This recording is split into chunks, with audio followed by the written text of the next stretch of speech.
El tema a estudiar ahora es una introducción a la dinámica de fluidos. Básicamente una introducción. Ahora, ¿qué vamos a entender por dinámica de fluidos? Básicamente estudia y describe las leyes que rigen el movimiento de los fluidos. Y eso es lo importante, describir las leyes. ¿Cuáles serán esas leyes para poder estudiar la dinámica, el movimiento de los fluidos? Este es básicamente nuestro caso de interés. Pero ahora la pregunta es, ¿cómo describo un fluido? Para ello, les he preparado este pequeño experimento, donde aquí pueden observar un envase con líquido, en este caso agua, pasa a través de esta manguera y se une a través de esta aguja. Como pueden observar, acá tengo el fluido que sale de la aguja.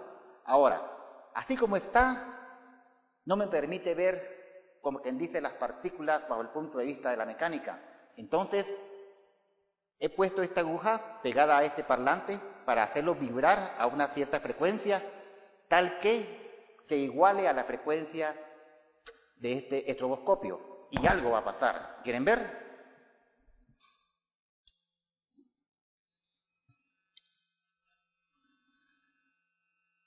Observen ahí la trayectoria de esta línea de corriente. Y ahora, si se puede lograr ver, ustedes observan pequeñas gotitas en esa trayectoria o en esa línea de corriente.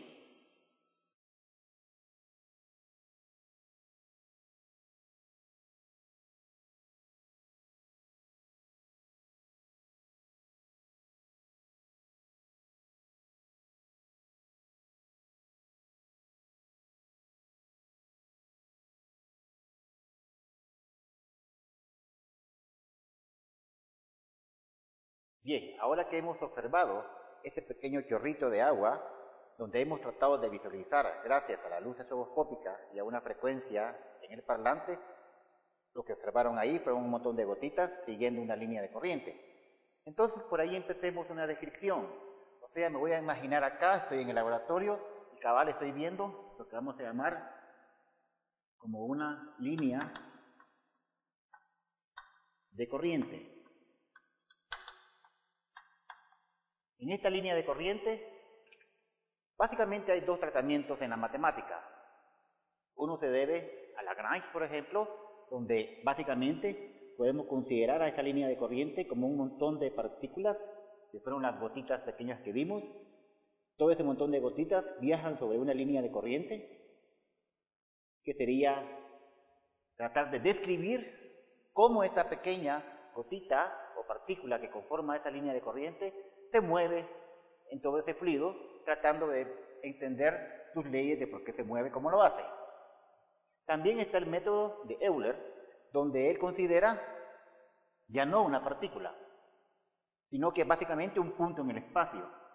Y entonces en ese punto en el espacio, digámoslo así, las magnitudes físicas que van a describir las leyes del movimiento, entre ellas está, por ejemplo, la densidad, donde la densidad básicamente es una función de la posición y del tiempo, o sea, la posición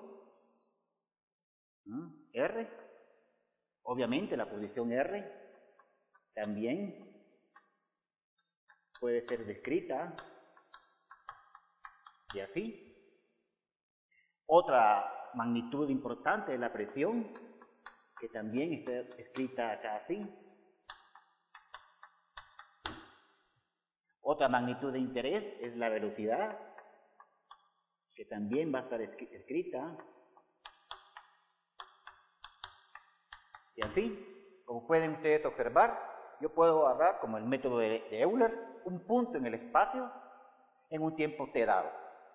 Y conocer en ese punto en el espacio, en ese punto X, Y, Z, puedo decir la densidad, la posición, la presión y la velocidad de ese punto en el espacio. Pero, básicamente, en la mecánica de Newton, lo que hacemos es considerar partículas, porque en realidad eso estamos haciendo. Vamos a considerar una gotita como si fuera una partícula y vamos a seguir la trayectoria de esa gotita. O sea que, en pocas palabras, vamos a trabajar como en la mecánica newtoniana, considerando esa partícula en ese punto X, Y, Z, y que se mueve a través de una línea de corriente. Básicamente esa va a ser la idea central de cómo vamos a imaginarnos. Vamos entonces a tratar la manera de describir a las partículas que conforman el fluido en su movimiento a través de una línea de corriente. Y entonces puedo hablar ahora de lo que sería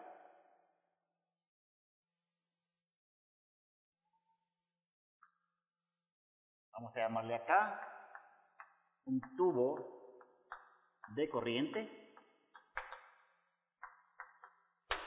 donde ahora ya me puedo imaginar todas esas líneas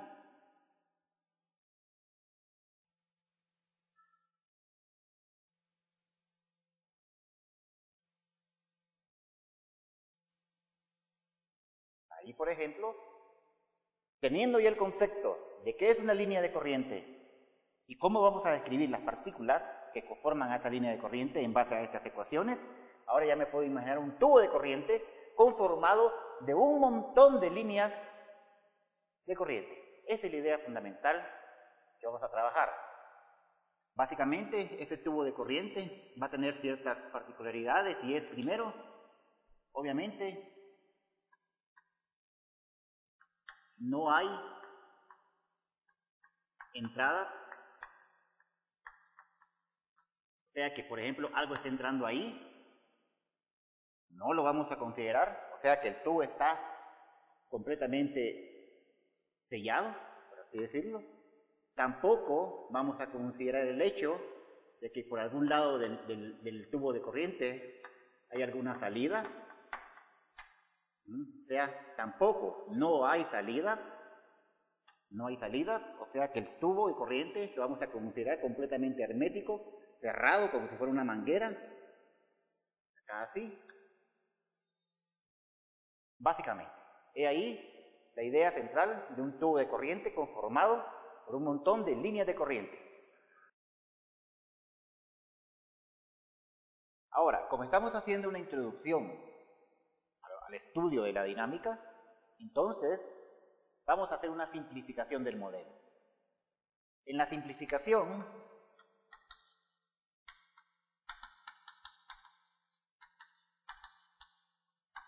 del modelo, lo primero que vamos a considerar es que el fluido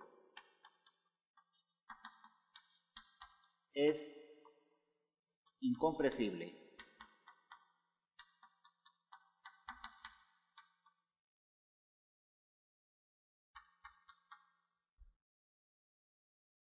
Esa va a ser la primera parte de la simplificación, donde si el fluido es incompresible, significa, vamos a ponerlo así, esto implica que la densidad es igual a una constante.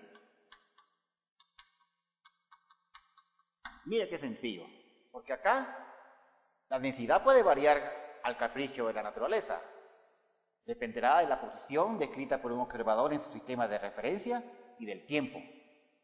En cambio, en el modelo que estamos considerando, la primera simplificación que haremos es que el fluido es incompresible. Eso implica que su densidad es una constante. Otra simplificación será que el fluido es irrotacional. O sea, eso implica que las líneas de corriente no rotan.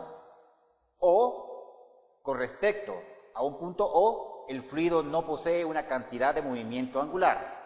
Recuerda que la cantidad de movimiento angular respecto a un punto O, y se puede definir como el momento de inercia respecto a ese punto O por la rapidez angular. Entonces, he ahí una manera de decir que no rote, que no haya W, que no haya una rapidez angular, omega.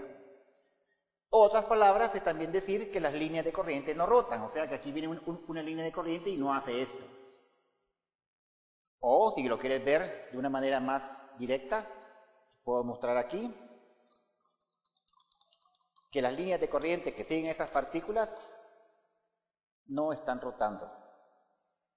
Esa es la idea con lo que quiero decir que el fluido no vamos a considerar en él rotación, o sea que es irrotacional. Otro aspecto interesante va a ser que el fluido es no viscoso. ¿Qué implica eso?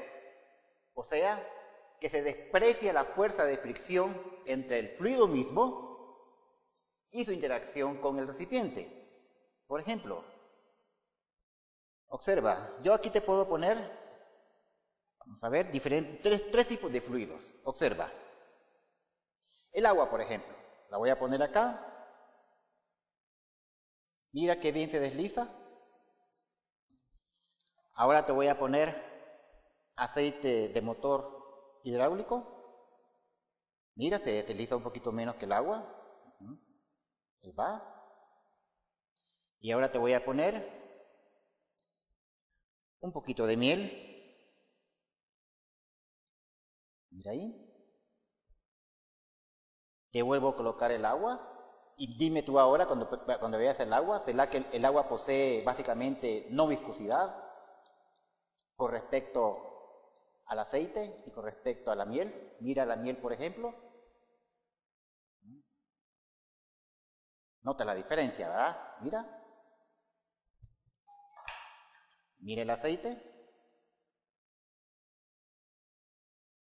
Entonces, básicamente, con no viscosidad me estoy refiriendo a lo que está pasando con el agua. ¿Estamos de acuerdo? Y por último, vamos a considerar lo que es el fluido es estacionario. ¿Qué significa eso? Eso implica que las magnitudes físicas de interés, como por ejemplo la densidad, la presión, la velocidad, esas magnitudes físicas no dependen del tiempo. Eso básicamente significa estacionario, la no dependencia del tiempo, ni la densidad, ni la presión, ni la velocidad. ¿Pero qué implica eso? Fíjate bien. Es algo así como que yo te dijese, acá tengo mi línea de corriente por acá en un tubo, ahí está esa línea de corriente, y haz de cuenta que aquí hay una partícula en un tiempo t, y que esta partícula, por ejemplo, en el caso más sencillo va a ser la velocidad v que lleva esa partícula, que va a ser tangente a la línea de corriente. Entonces, esta velocidad que está acá, en un tiempo t, haz de cuenta que aquí tiene una rapidez de unos 2 metros por unidad de segundo. Haz de cuenta, por ejemplo, que otra partícula acá tiene una velocidad igual a 1.5 metros por unidad de segundo. Entonces, ¿qué significa la no dependencia temporal? O sea, ¿qué significa que sea estacionario? Básicamente, tú te puedes imaginar que vienen todo un montón de partículas viajando hacia acá. Y entonces, en un tiempo t, una partícula que viene por acá, cabal pasa por este punto. ¿Qué rapidez lleva en este punto? 1.5 metros por unidad de segundo. Después sigue avanzando esta partícula y pasa por ese punto. ¿Qué velocidad lleva esa partícula? Lleva una velocidad, una rapidez de 2 metros por unidad de segundo. Pero resulta ser que atrás vienen más partículas y el tiempo transcurre, pero la partícula que venga ahí atrás, cuando pase por este punto, ella va a llevar esta rapidez. Y después, cuando vuelva a pasar por este punto, ella va a llevar esta rapidez. No importa en qué tiempo lo haga. Todas las partículas, cada vez que pasen por un punto X, Y, Z, acá por ejemplo, o acá, van a llevar ellas siempre la misma rapidez. Eso significa la no dependencia temporal. Porque si dependiera del tiempo, entonces, cada vez que una partícula pasa por acá, tiene diferente rapidez, porque va a depender del tiempo. Entonces, lo que no queremos es que dependa del tiempo. Eso significa que sea un fluido estacionario.